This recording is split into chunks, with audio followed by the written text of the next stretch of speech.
Sepertinya kita semua menyadari ada hal aneh yang terjadi di lautan saat makhluk-makhluk seram mulai bermunculan ke permukaan. Ikan dengan tulang panjang yang mencuat dari kepalanya, makhluk menyerupai tumpukan spaghetti yang berdenyut-denyut, udang putih sebesar telapak tangan orang dewasa, ikan bergigi tajam dengan tulang iga bersinar, kumbang laut raksasa seukuran kucing, ubur-ubur ungu yang tampak seperti lava.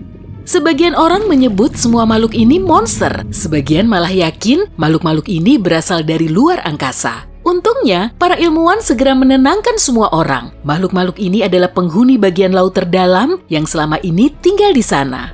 Ada sesuatu yang memaksa semua hewan ini naik ke permukaan. Di Samudra Atlantik, lepas pantai Antartika, ada satu kapal penelitian yang mengalami masalah. Sebongkah besar es terpisah dari gunung es raksasa dan jatuh ke dek kapal tersebut. Dalam cuaca beku yang ekstrem, air sedingin es dan badai tiada henti, hampir tak ada peluang untuk selamat. Menunggu tim penyelamat pun tak mungkin, bisa makan waktu berhari-hari sebelum kru ditemukan. Beberapa orang kru jatuh ke air dan menyadari ternyata airnya hangat. Loh, kok aneh ya? Karena hal ini, para kru berhasil bertahan lebih lama dan akhirnya mereka bisa diselamatkan. Semua lautan mulai menghangat. Biasanya, air laut memanas sangat perlahan karena faktor luar seperti matahari, gas rumah kaca, ya, hal-hal seperti itu. Bahkan, meningkatnya suhu sedikit saja bisa berarti masalah besar. Sekarang, lautan memanas lebih cepat dan dari dalam. Tepatnya, dari dasar lautan. Para ilmuwan pun mengirimkan kapal selam penelitian laut dalam yang bisa menahan suhu dan tekanan tinggi. Semakin dalam kapal ini menyelam, semakin sedikit pula organisme hidup yang terlihat berenang ke sana-sini. Hampir mencapai dasar, air menjadi sangat panas. Para ilmuwan menemukan retakan di kerak bumi. Seperti gunung berapi, hanya saja bentuknya rata. Energi panas dari inti bumi menyembur keluar dan memanaskan lautan. Kehidupan di bawah sana bisa dibilang hampir mustahil, sehingga seluruh makhluk menakutkan di laut dalam mulai berenang naik ke permukaan. Lautan di bumi kita ini pada dasarnya penuh dengan misteri. Hewan tak diketahui yang tadinya bersembunyi di dalam sana, sekarang menunjukkan dirinya di permukaan. Cumi-cumi raksasa seukuran bus tiba-tiba muncul dan menyerang kapal. Mitos Kraken jadi terasa tidak aneh sekarang. Para ahli kelautan menemukan spesies hewan baru setiap harinya. Namun, air panas bukanlah satu-satunya alasan yang mendorong semua makhluk ini keluar dari kegelapan. Sekarang lautan kekurangan oksigen karena air hangat mengandung lebih sedikit oksigen dibanding air dingin. Mengikuti para monster dari laut dalam, ratusan ribu paus, lumba-lumba, hiu, dan ikan biasa berenang ke permukaan. Seluruh kehidupan bahari nan kaya berenang di dekat pantai untuk mendapatkan oksigen yang berharga itu. Manusia tak lagi bisa menginjakan kaki di pantai, setidaknya di airnya. Siapa yang berani berenang di laut jika ada kemungkinan bertemu cumi-cumi raksasa atau hiu yang lapar? Kepiting dan penyu datang ke tepi pantai, pertempuran mendapatkan makanan di antara seluruh makhluk laut pun dimulai. Manusia tentu saja tidak hanya berdiam diri, mereka menangkap ikan besar-besaran. Tentu saja, cara ini tidak akan bertahan selamanya. Air panas cepat menguap di permukaan lautan. Jumlah uap air yang tinggi berubah menjadi awan-awan hujan yang besar. Angin mendorong awan-awan itu ke daratan dan hujan deras mulai turun di kota-kota seluruh dunia.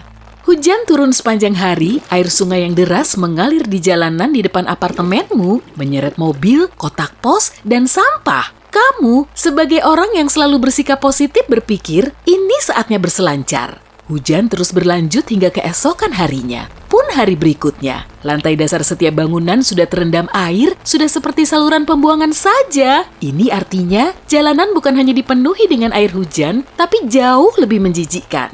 Untungnya, hujan akhirnya berhenti. Genangan air perlahan menyurut. Tapi ada bencana lain menanti. Berkat semua air panas dari lautan yang menghangat, tornado, taifun, dan hurikan menjadi mimpi burukmu setiap hari.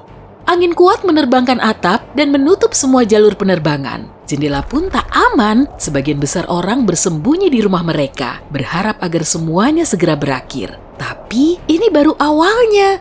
Hurikan sudah berlalu, kamu keluar menuju jalanan yang berantakan dan dipenuhi puing. Lalu melihat bayangan besar. Bayangan itu semakin membesar, lalu kamu membalikkan tubuhmu dan melihat dinding yang sangat tinggi. Itu dinding air. Tsunami raksasa menuju ke arahmu. Kamu berlari ke dalam gedung dan menuju sisa-sisa atap gedung tersebut.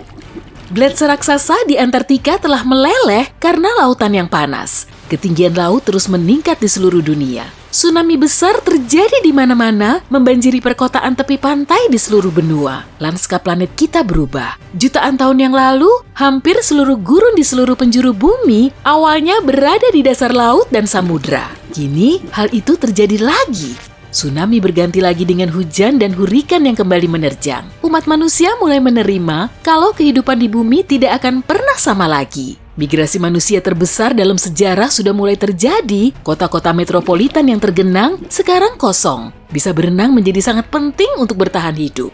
Kamu dan banyak orang lainnya berhasil bertahan hidup di daratan kecil yang cukup jauh dari air, di mana hurikan dan tsunami tidak separah itu. Sebagian menetap di pegunungan yang sekarang tampak seperti pulau kecil dikelilingi air tanpa kehidupan. Kehidupan perlahan membaik, kamu sudah terbiasa dengan hujan yang tak kunjung berhenti dan hidup yang terus berpindah. Tapi sekarang ada masalah baru.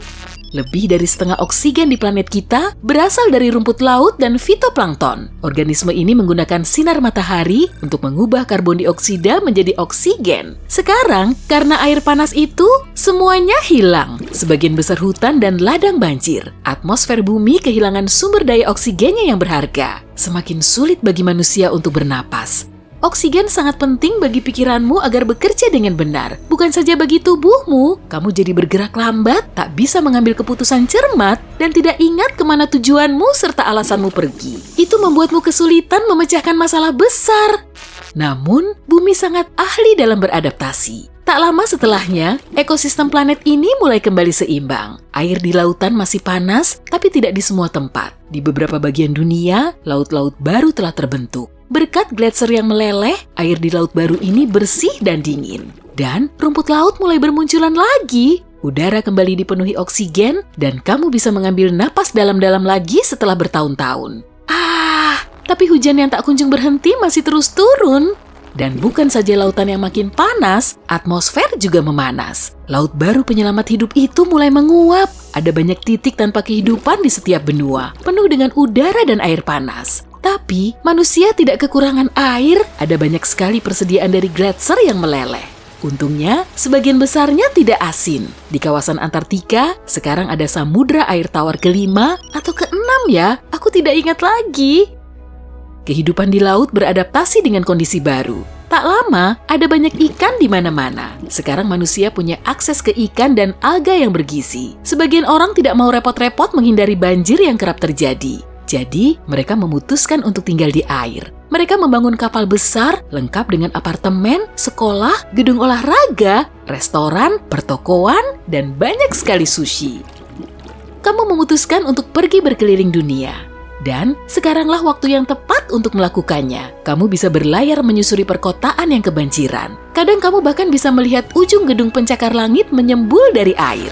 Semakin banyak orang yang memutuskan untuk menghabiskan hidup mereka mengarungi lautan. Kapal-kapal semakin besar, lalu manusia mulai menggabungkan kapal besar untuk membentuk kota apung raksasa. Ada permintaan besar terhadap teknologi baru yang bisa membantu manusia hidup di bawah air. Setengah umat manusia akhirnya hidup di bawah laut. Namun, masih ada masalah besar. Para ilmuwan harus bersiap demi mencari tahu cara mencegah lautan kepanasan. Bahkan di beberapa tempat, lautannya mendidih. Itu artinya, di masa depan persediaan air akan menguap dan samudra perlahan-lahan akan mengering. Para ilmuwan menciptakan filter pendingin super besar dan memasangnya di seluruh dunia. Alat ini tidak akan memperbaiki semuanya, tapi akan membuat air dingin yang cukup untuk kita bertahan hidup. Maju ke 1000 tahun berikutnya, beberapa samudra sudah kering kerontang. Itu artinya ada benua baru. Hujan yang terus turun hampir berhenti. Retakan apapun yang memanaskan lautan telah kembali menutup dengan sendirinya. Planet kita bertahan, tapi berubah 180 derajat. Di beberapa tempat, dasar laut telah berubah menjadi perkotaan, ladang, dan hutan. Tamasya di bawah air menjadi kegiatan paling ngetren di tempat-tempat yang masih terendam air. Kamu tertarik berenang menyusuri Times Square? Atau menyelam dan berfoto selfie di dekat Big Ben? Silahkan saja!